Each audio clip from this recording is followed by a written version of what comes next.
حضرت ادریس علیہ السلام اللہ کے برگزیدہ نبی تھے جن کا ذکر قرآن میں بھی آیا ہے۔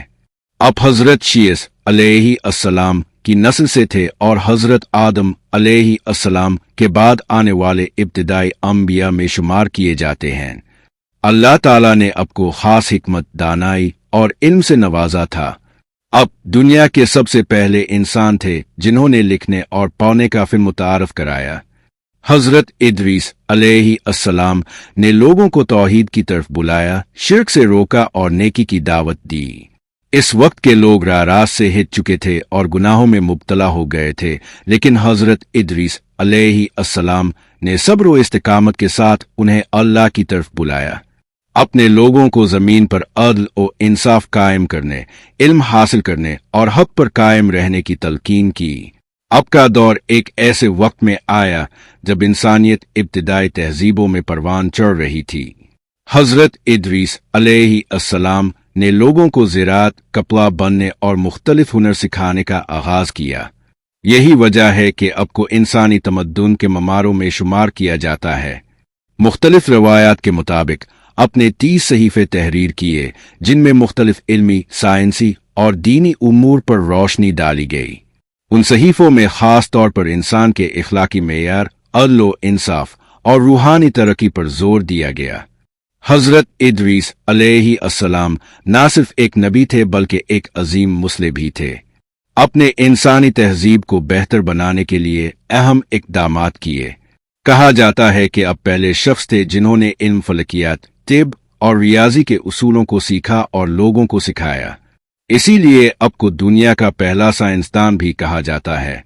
حضرت ادریس علیہ السلام کی قوم میں بہت سے لوگ نافرمان ہو چکے تھے، وہ بت پرستی میں مشغول ہو گئے تھے اور شیطان کے بہکاوے میں آ کر اللہ کے احکامات سے روگردانی کرنے لگے تھے۔ لیکن حضرت ادریس علیہ السلام نے اپنی کوششیں جاری رکھے اور لوگوں کو نیکی کی راہ پر واپس لانے کی بھرپور جدوجہد کی۔ اللہ تعالیٰ نے حضرت ادریس علیہ السلام کو بلند درجات عطا کیے اور انہیں خاص عنایتوں سے نوازا۔ اپنی قوم کو سچائی اور عدل و انصاف کا درس دیا۔ اپنے زمین پر پہلا شہر آباد کیا جہاں لوگوں کو منظم زندگی گزارنے کا طریقہ سکھایا۔ یہی نہیں بلکہ اپنے لوگوں کو تعمیرات کے اصول سکھائے جس کی وجہ سے بستیاں آباد ہونے لگے۔ حضرت ادریس علیہ السلام کے دور میں انسانوں نے نئے نئے اوزار بنائے اور تجارت کو فروغ ملا۔ اس طرح انسانی تہذیب کے ارتقاء میں حضرت ادریس علیہ السلام کا نمایاں کردار رہا۔ حضرت ادریس علیہ السلام نے لوگوں کو سچ بولنے، ایمانداری سے کام کرنے اور دوسروں کے ساتھ حسن سلوک کرنے کا حکم دیا۔ اپنے پیروکاروں کو سکھایا کہ صرف دنیاوی ترقی ہی کافی نہیں بلکہ روحانی ترقی بھی ضروری ہے۔ اب کے دور میں بہت سے لوگ اب پر ایمان لائے، لیکن کچھ لوگ ایسے بھی تھے جنہوں نے اب کی مخالفت کی اور اللہ کی نافرمانی پر قائم رہے۔ اللہ تعالیٰ نے حضرت ادریس علیہ السلام کی عبادت، علم اور نیکیوں کے بدلے انہیں ایک خاص مقام عطا کیا۔ قرآن پاک میں ارشاد ہے، اور ہم نے ان کو بلند مقام پر اٹھا لیا۔ سورۃ مریم 57۔ مفسرین کے مطابق حضرت ادریس علیہ السلام کو اللہ نے جسم سمیت آسمانوں پر اٹھا لیا تھا اور انہیں ایک خاص مقام پر فائز کر دیا گیا۔ حضرت ادریس علیہ السلام کی زندگی ہمیں سکھاتی ہے کہ علم، عبادت اور صبر کے ذریعے اللہ کا قرب حاصل کیا جا سکتا ہے۔ اب کی سیرت انسانیت کے لیے ایک روشن مثال ہے جو علم و حکمت، صبر و استقامت اور نیکی کی تعلیم دیتی ہے۔